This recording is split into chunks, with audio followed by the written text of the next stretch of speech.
So, um, have you ever felt that subtle, maybe persistent, not in your stomach when you check your bank balance? Even when, objectively things are actually pretty stable. Oh, definitely. Or maybe you've caught yourself whispering, almost like a secret confession, I'm just not good with money. It's such a common It feeling. really is. It's this pervasive undercurrent of stress and anxiety around our finances, isn't it? It really is. And it seems to haunt so many of us, like regardless of how much we actually earn. Exactly. Well, today we're doing a deep dive into a book that offers a truly unique, maybe even counterintuitive approach to this struggle. It's called Happy Money by Ken Honda. And just to be clear up front, this isn't your typical financial planning guide. No spreadsheets, no complex investment strategies. No, not at all. It's something much deeper. Our mission today really is to explore Ken Honda's quite radical perspective on our relationship with money. He wants us to move beyond just the cold numbers, Oh, into the realm of our emotions, the energy we tie to our finances. So we'll dig into the underlying message, figure out why this perspective feels more vital than ever today, pull out the key takeaways, and ultimately see what it means for you. right, for your own journey towards maybe finding some peace with money. Exactly. Peace is the key word. Ken Honda really set out to address this quiet yet totally universal paradox. He noticed it wasn't always a lack of money causing suffering. Often it was a profound lack of peace around money. Interesting. Yeah, he saw people from all walks of life, different income levels, just emotionally wounded by their financial lives, earning with resentment, spending with guilt. Saving with fear. Right, or losing it with deep regret. And the really surprising thing he found, even millionaires, people who look successful and secure on the surface, were often hiding this secret misery about their wealth. Wow. That's quite a thought, isn't it? Yeah. Really challenges the usual ideas about success.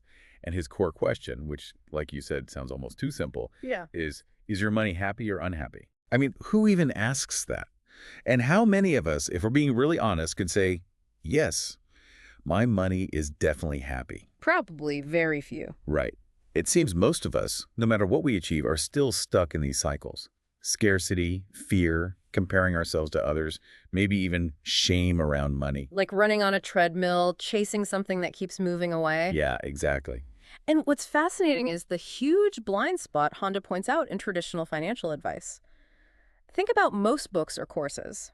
They're all about the how-to, how to earn more, how to budget, how to invest, which are crucial skills, no doubt. Sure, you need those. Money IQ, right. That's the term he uses, money IQ. But what's often completely missing is the feeling part. How money actually feels, or how our childhood experiences might be driving our spending habits now. Or, and this is the big one, how money itself might carry an emotional energy, good or bad. Right. This gap, for Honda, shows why we desperately need what he calls money emotional intelligence, money EQ. It's about cultivating a different kind of sensibility. Money EQ. Okay, let's unpack Yeah. that a bit. Yeah. Ken Honda. He's known as Japan's Zen millionaire, right? That's him. And when you read Happy Money, it clicks. He writes less like a typical financial advisor, more like a wise monk who also happens to really understand money flow. Exactly. He weaves together these Eastern philosophies, Buddhist, Shinto ideas, with a really practical grasp of how money works in the world. So for him, money isn't just cold, hard cash or numbers on a screen. It's energy. It's almost like karma. It's infused with intention, with emotion. Okay, so this is where it gets really interesting, maybe a bit paradigm shifting for some people. Honda's idea that money isn't neutral. Right. This is core. He argues it carries emotional energy. It actually absorbs the feeling you put into it. Think about that. Money you earn with resentment, maybe from a job you hate. Yeah. He says that can literally drain you. You get the paycheck, sure, but you feel depleted. I can relate to that feeling. But conversely, money you receive with genuine joy, maybe payment for something creative you love doing, or even just a thoughtful gift that actually energizes you. It sustains you beyond just its face value. The transaction becomes something more. So this really makes you stop and think, doesn't it? If money carries mood, what kind of energy are you creating? And what kind are you receiving? Exactly. We're so used to thinking of money as cold, mathematical, indifferent, totally separate from our feelings. Yeah. But Honda says, view it more like water. If you infuse water with anger, it holds that vibration. If you infuse it with gratitude, It shifts. it shifts. And we're all sort of swimming in this emotional money, constantly affecting it and being affected by it. I have to say, personally, reading that really made me rethink the energy I bring to my own finances. How so? Well, grudgingly paying fees, resenting taxes, even feeling a bit guilty when accepting help sometimes. Before this book, money was just a tool, a number. But this idea turns it into a relationship, something that needs conscious attention. It makes me wonder, how can we consciously shift that relationship before the transaction even happens? And that's exactly where money IQ comes in. That's the foundational shift. Most people chase money IQ, the skills, right? Earning, saving, investing. Important, yes. But not the whole picture. Not at all. Honda argues, pretty convincingly, I think, that without developing your money EQ, that sense of emotional peace and joy with money, no amount of money IQ will bring you true contentment. So your emotional state around money actually comes first and influences the outcome. He believes it precedes and heavily influences your financial well-being, more than just the numbers themselves. Wow. Okay. So how do we cultivate this money EQ? Well, the heart of his philosophy, the core practice, is something incredibly simple. He calls it the Arigato practice. Arigato, thank you, in Japanese. Exactly. You simply say Arigato, thank you, every single time money enters or leaves your life. Every time. Paying a bill, getting paid. Every single time. It sounds small, maybe trivial, but it's profoundly powerful. It instantly shifts the energy. How so? It moves you from maybe a fear of loss or that feeling of scarcity when money goes out to an appreciation of the flow, of abundance. Appreciating the flow itself. Yes, it transforms every transaction, every bill, every paycheck into part of a bigger, more generous cycle. Honda almost describes it like soul hygiene for your finances. Soul hygiene, I like that. It's this deliberate act that honors the flow. It brings a kind of reverence to something we often dread, like paying bills.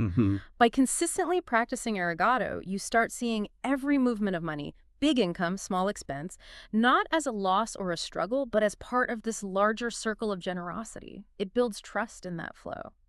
I can definitely see how that would change things. I mean, I've spent years stressing over budgets, invoices, taxes. We all have. But honestly, never once did I really stop and just say thank you to the money itself. Right. So I really encourage you, listening right now, try it.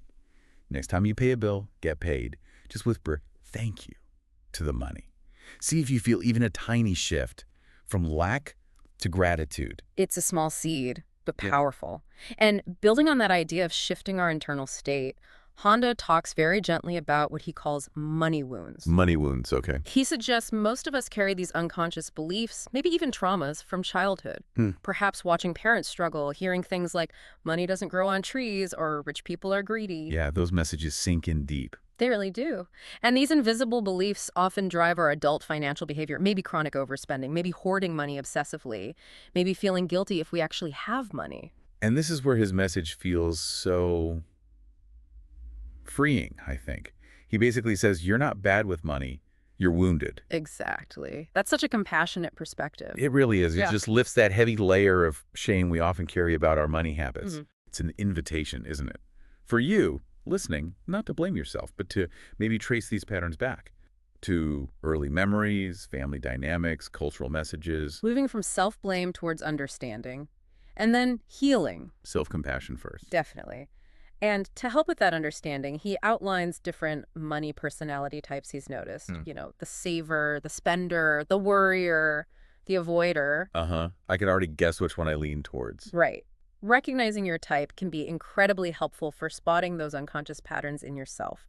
Then you can consciously work towards more balance. But the core lesson really is that healing that emotional relationship with money, developing the money EQ, is more fundamental than just learning new financial strategies. Like you said, strategies are the roof. Emotional healing is the foundation. Precisely. You know, happy money really does feel like it flips the script on so much of what we're told, especially about hustle culture. Oh, absolutely. It's a direct challenge to that. It doesn't glorify the endless grind. It doesn't make accumulating wealth the ultimate goal. It pushes for something different. Flow, harmony, peace.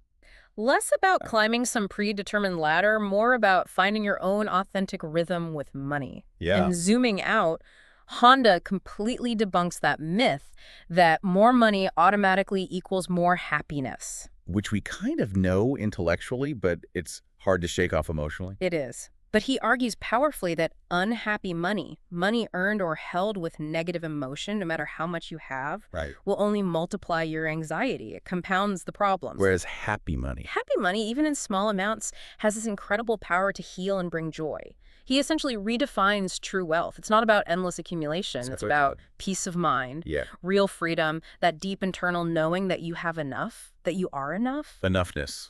That's a powerful concept. And this connects directly to his idea of joyful earning, which feels pretty radical today. It really does. He challenges the whole idea of earning money through resentment or suffering or just because it pays the bills.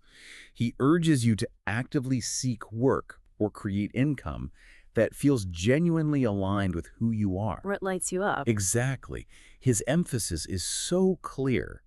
How you earn money matters just as much as how much you earn. Which is such a countercultural message in a world obsessed with side hustles and hitting six figures, often at great personal cost. Totally. And what's fascinating, too, is Honda's belief that money basically amplifies who you already are. What do you mean? Well, if your baseline state is anxiety, getting more money might just give you more things to be anxious about on a bigger scale. Okay. But if you're naturally generous, if you approach life with gratitude, then more money simply becomes a tool for greater positive impact. Money magnifies your core energy. That makes a lot of sense. Money is a magnifier. And you know, the relevance of these ideas right now, today, it feels more urgent than ever. In this kind of post-pandemic world where we're still dealing with economic uncertainty, so much burnout, this collective unease, Honda's book feels like more than advice. It feels like permission. Permission to slow down. Exactly. Permission to slow down, recalibrate, and really rethink our whole relationship with money, earning, giving. So let's connect it directly to now. How do these insights help with the challenges we're facing? Like being richer maybe, but also more anxious. Yeah, that paradox. Despite rising incomes overall in many places, anxiety, financial stress, it's rampant. Honda would ask that tough question. If money alone made us happy, why are so many people miserable even when they have plenty? He'd point back to the energy, not just the amount. It's the quality of the money, not just the quantity. Precisely. And think about the burnout from hustle culture. Oh yeah, big topic. As more people question that glorification of endless grinding, Honda offers this gentler, wiser path. Earn joyfully. Don't trade your soul for the paycheck. And his focus on emotional healing connects directly to mental health. Financial stress is a major mental health issue. He bridges that gap between therapy and finance. That's a really crucial bridge. It is. Yeah. And consider our digital age. Social media showing curated versions of wealth, crypto, NFTs. It's easy to get caught up in comparison. FOMO. Right. Honda would urge us to look past the shiny objects, the visible numbers. Focus on the energy of the invisible money flow.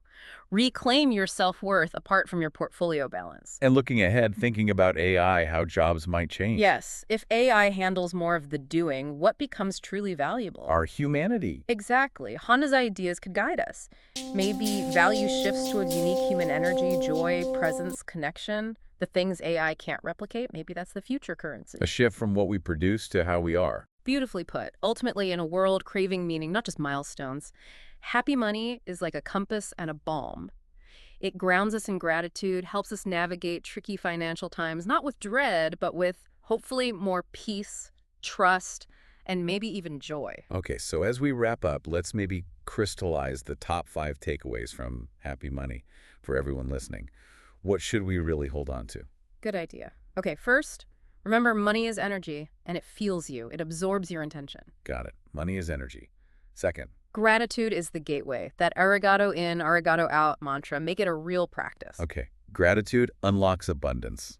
Third, Your money story is often inherited, shaped by the past, but you can rewrite it. Heal the wounds, find your strength. we have agency. Fourth, Prioritize joyful earning. How you earn matters as much as how much. Align your work with your spirit. joyful earning over just high earning. And finally, fifth, True wealth isn't just accumulation. It's peace, it's flow, it's that deep feeling of enoughness. peace, flow, enoughness. Love that. If I had to sum it up in one sentence, happy money is not about getting rich. It's about making peace with how money enters, moves through, and leaves your life. It's relationship. Exactly. It's a relationship you cultivate. So here's a final thought for you to take away. If you were to check your bank balance right now, or maybe think about your next big purchase, what emotional energy would you honestly bring to it? Could you, maybe just for today, whisper, thank you as money comes in and as it goes out. Hmm. Could you perhaps begin that journey of rewriting your money story, not just on a spreadsheet, but actually truly in your heart? We really encourage you to reflect on your own happy money journey. Maybe start cultivating just a little more gratitude for the flow of abundance, whatever that looks like for you starting right now.